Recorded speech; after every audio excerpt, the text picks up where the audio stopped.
नमस्कार, आपका स्वागत है कॉन्स्टिट्यूशन ऑफ इंडिया सीरीज में। और सबसे पहले कॉन्स्टिट्यूशन आप जानते हैं बहुत पार्ट्स में डिवाइडेड है कॉन्स्टिट्यूशन ऑफ इंडिया। पहला part basically union and it's territories है। पर सबसे पहले हम लोग प्रियम्बल पढ़ते हैं, क्योंकि कहा जाता है किसी भी कॉन्स्टिट्यूशन का अगर आपने प्रियम्बल पढ़ लिया तो आपको एक आइडिया मिल जाती है उस कॉन्स्टिट्यूशन में कि वो कंट्री है, वो कॉन्स्टिट्यूशन किन आइडियोलॉजीज में विश्वास करता है, वो क्या कहता है, वो कंट्री कैसी है, वो किन आइडियोलॉजीज में विश्वास करती है, वो किन रूल्स के हिसाब से चलती है। आपको प्रियम्बल अगर आपने पढ़ लिया तो समझिए आपको कॉन्स्टिट्यूशन उस कंट्री का आइडिया मिल जाएगा। हम लोग को यह भी पता है अभी कॉन्स्टिट्यूशन में 448 आर्टिकल्स हैं, शेड्यूल्स हैं हम लोग के पास। पर सबसे पहले प्रियम्बल देखते हैं, इस वीडियो में प्रियम्बल देखते हैं। The constitution of India preamble. सबसे पहले we the people of India having solemnly resolved to constitute India into sovereign socialist secular democratic Republic.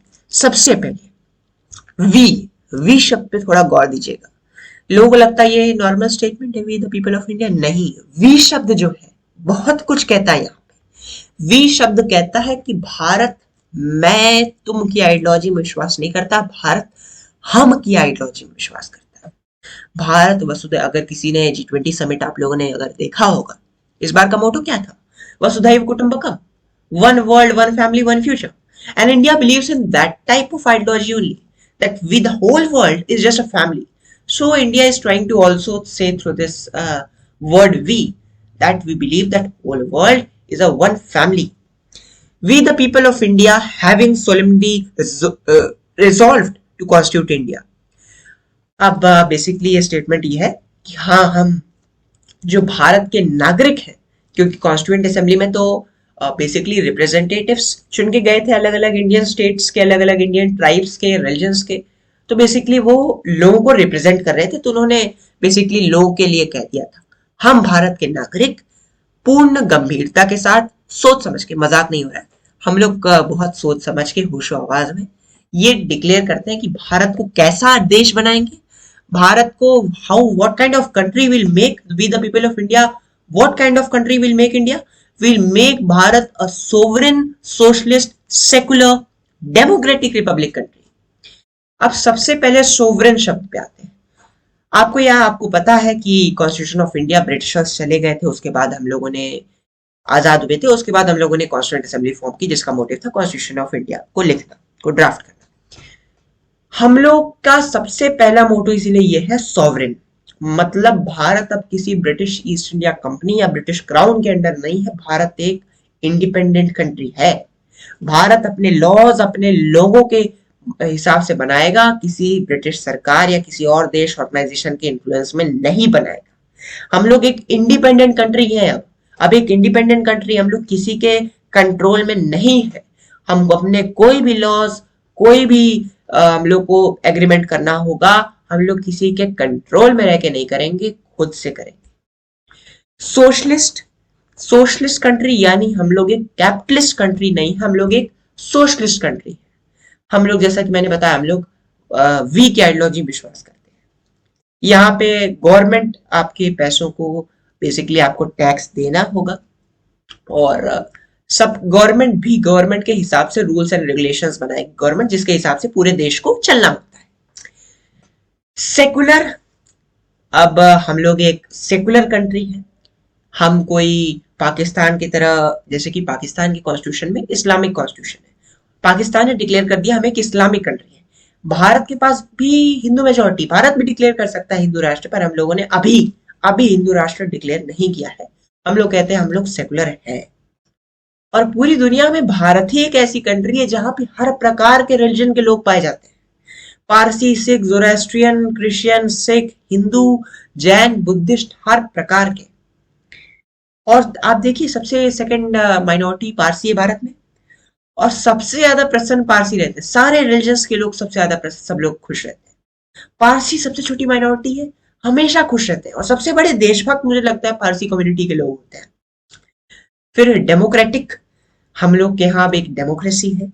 हम लोग ब्रिटिश की तरह, ब्रिटेन की तरह एक मोनार्की नहीं चला रहे। हम लोग के यहाँ राजा रानी नहीं है, हम लोग एक डेमोक्रेसी है। हम लोग के यहाँ वोट से चुने जाते हैं रिप्रेजेंटेटिव्स, लोग वोट देते हैं जिससे रिप्रेजेंटेटिव्स उनके चुने जाते हैं जो उनके रूल्स एंड रेगुलेशंस बनाते हैं। रिपब्लिक, हाँ हम लोग एक देश है, रिपब्लिक देश है, रिपब्लिक है हम लोग। एंड टू सिक्योर, अब हम लोग क्या कह रहे हैं, अब हम लोग अपने सिटीजन्स को क्या दे रहे हैं, क्या राइट्स दे रहे हैं, ये भी लिखा है। And to secure to all its citizens क्या, जस्टिस, किसकी justice, social, economic and political. हम आपको ये आश्वासन दिलाते हैं कि हम अपने नागरिकों को न्याय देंगे। न्याय किस किस प्रकार के देंगे, सामाजिक न्याय देंगे, वित्त न्याय देंगे और पॉलिटिकल यानी राजनीतिक न्याय देंगे। अगर उनके साथ कोई सामाजिक गलत काम होता है वो हमारे कोर्ट में जाए, जिनका हम लोगों ने कॉन्स्टिट्यूशन ऑफ इंडिया ने तो जुडिशियल रिव्यू की इतनी बड़ी पावर दी है कोर्ट्स को, इंडिपेंडेंट जुडिशरी दी है। आप आइए, आपको न्याय जरूर मिलेगा, सामाजिक न्याय मिलेगा, सोशली आपके साथ गलत हुआ है सोशल आपको मिलेगा, इकोनॉमिक आपका पैसा किसी ने ले लिया, चोरी हुई है, आप उससे भी आपको जस्टिस मिलेगी।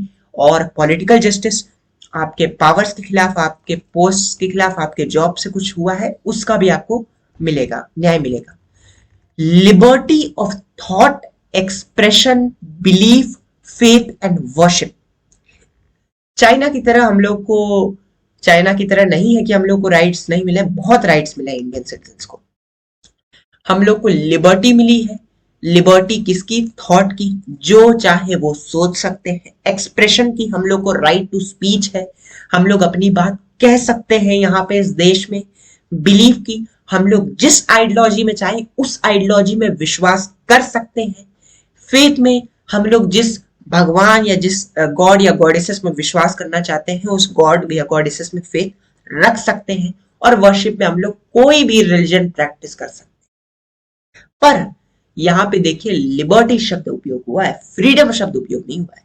फ्रीडम शब्द मतलब आप मन माए जो करना है करिए, पर लिबर्टी एक रूल्स एंड रेगुलेशंस में, एक लिमिट में।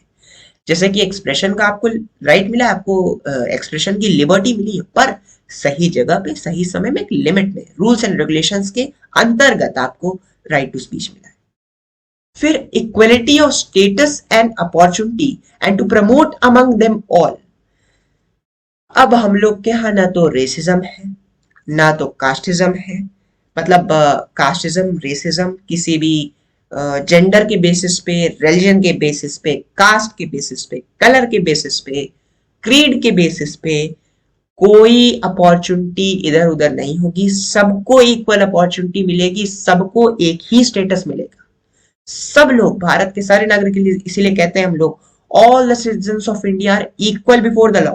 चाहे आप हिंदू हो, मुस्लिम हो, ब्राह्मण हो, शूद्र हो, मेन हो, वुमेन हो, या फिर होमोसेक्सुअल हो, या फिर ट्रांसजेंडर हो, जो भी है आप, आपका स्टेटस इक्वल रहेगा सबके लिए, सबका स्टेटस इक्वल रहेगा और सबको उतनी ही अपॉर्चुनिटी मिलेगी। And to promote them all, and to promote among them all, और इसको प्रमोट भी करेगी कि सब लोगों को इक्वल राइट्स मिले, सबको इक्वल अपॉर्चुनिटी भी मिले।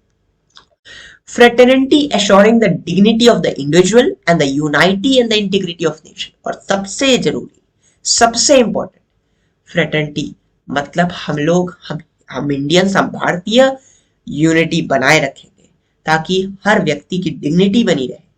अगर कोई व्यक्ति छोटा या बड़ा जॉब करता है तो इससे उसके प्रोफाइल पे इफेक्ट ना हो, सब लोग इक्वल ट्रीट किए जाएंगे, चाहे वो छोटा सा प्यून हो या बड़ा सा वो आईएएस ऑफिसर हो, डीएम हो, कोई भी, सब लोग इक्वल रहेंगे, सब लोग यूनाइट रहेंगे। All are equal before the law. और हमारे राष्ट्र की एकता बनी रहेगी, एकता यूनिटी बनी रहेगी, लोगों में यूनिटी बनी रहनी चाहिए, सिटीजन्स में। In our constituent assembly this 26 day, इस कॉन्स्टिट्यूएंट असेंबली में, जैसा कि मैंने बताया, जो रिप्रेजेंटेटिव्स लोगों ने, अब वो कह रहे हैं कि इस कॉन्स्टिट्यूएंट असेंबली में, जो कॉन्स्टिट्यूएंट असेंबली हम लोगों ने बनाई थी, दिस 26 डे ऑफ नवंबर, यानी 26 नवंबर, आज नवंबर 1949 के 26 डे पे हम लोग इसीलिए अब इस कॉन्स्टिट्यूशन को अडॉप्ट करते हैं और इनेक्ट करते हैं, और हम अपने भारतीय नागरिकों को ये कानून सौंपते हैं। इसी के साथ ये प्रियम्बल यहीं पे खत्म हो जाता है।